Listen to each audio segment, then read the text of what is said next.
monde exceptionnel. On est en direct des plateaux parisiens pour partenaire du village international de la gastronomie qui aura lieu du 7 au 10 septembre. Ici, sous la Tour Eiffel, au Quai Branly, et avec le pays à l'honneur qui sera la Côte d'Ivoire. Et j'ai le plaisir d'accueillir Ingrid. Bonjour Cyril. Bonjour Anna. Grâce à toi qu'on est là, hein, le village international de la gastronomie, la présidente et la fondatrice, c'est toi. La première édition. C'est la 6e édition qui va démarrer là dans une semaine. On va avoir une semaine de découverte sur la Côte d'Ivoire, des produits, des plats, du tourisme. Voilà. Pendant 4 jours, vous nous accompagnez comme toujours.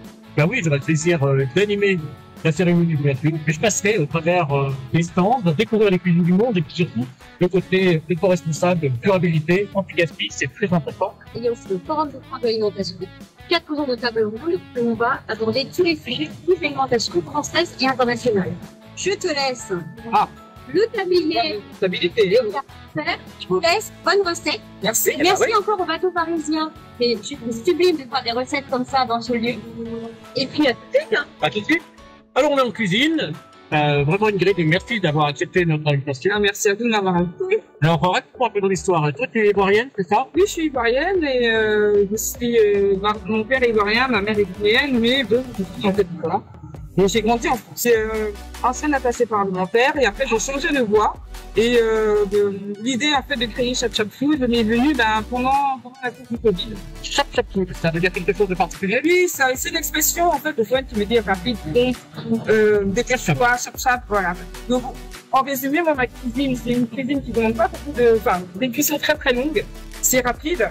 Et c'est goûteux et c'est pour les gens qui sont pressés. Est-ce que tu peux me résumer un peu la cuisine ivoirienne? La cuisine ivoirienne, c'est une cuisine qui est vraiment diversifiée. Il y a énormément d'épices.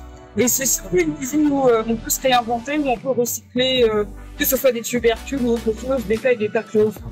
Comme le bâton de manioc. Alors, on est passé sur un tunnel.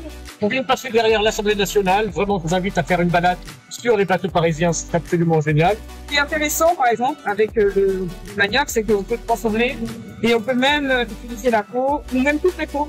C'est-à-dire que cette partie blanche, on peut la transformer en attiéké, comme vous pouvez le voir là.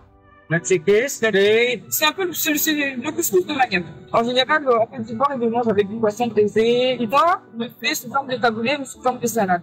Alors, on a une petite salade faite avec tomates du jardin, de la coriandre, du persil, de l'ail, et puis des petits pécons. Et puis, on a une petite burrata. On aime bien utiliser notre produit.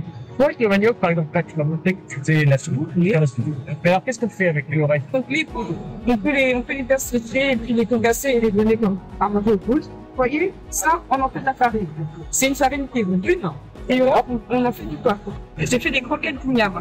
Et dedans, j'ai mis des épices de chez nous, évidemment, et puis des épices de Maghreb.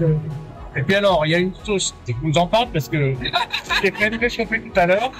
Ça dégage une odeur de folie. Il y a quoi dans cette sauce de folie? Alors, dans cette sauce, il va y avoir de l'ail, de l'oignon. Alors, il faut savoir que tous les produits viennent de mon potager. Hein. Vous avez du camp. C'est une espèce c'est une épice. Un mélange d'épices mettre dedans. Et puis, un bouillon végétal que je fais. Alors, un autre produit sur lequel tu utilises vraiment... Ah oui, là, la banane plantain, qu'elle soit verte, qu'elle soit jaune. Elle nous fait venir dans la banane. Ah, on adore. Voilà. Alors, juste pour info, j'ai le label découvert par la chambre des métiers, Alors, avec cette banane plantain. Alors, la banane plantain, ça. Moi, on va attendre 3 secondes, il faut faire une bonne fête. On vient de passer sur le Pont Neuf, c'était absolument magnifique, en direct des bateaux parisiens, évidemment, toujours avec Ingrid. Hein. Donc, celle-ci, c'est une banane plantain qui est mûre, et voilà, pas de en chips comme ça. Alors, il y a un plat qui est vraiment très prisé chez nous en Côte d'Ivoire. Donc, la loco, ça va être la banane plantain frit. Voilà, que tout le monde mange avec du poisson, du poulet, de la viande, ce que vous voulez, ou nature. Et là, t'as fait un gâteau. Alors ça, ce gâteau, je l'ai fait que avec la peau. Qu'avec la banane. On nettoie bien la peau. Et ensuite, je le mixe. Oui. Quand on mixe, c'est normal, ça devient noir. Hein. Et depuis des blancs en neige, etc. Je ne vous donne pas toute ma recette. Voilà. Oh, alors, ça, faudra venir la rencontrer au village international de la gastronomie. Merci Ingrid, on va te trouver une petite liste au village international de la gastronomie qui branlit entre le pont de Iéna et le pont de l'Alma sous la Tour Eiffel. Vous allez voir, c'est absolument magnifique. Et nous, on va se retrouver pour un prochain numéro de Piliers du Monde. est bien au travers du village international de la gastronomie. Alors on déguste? On déguste.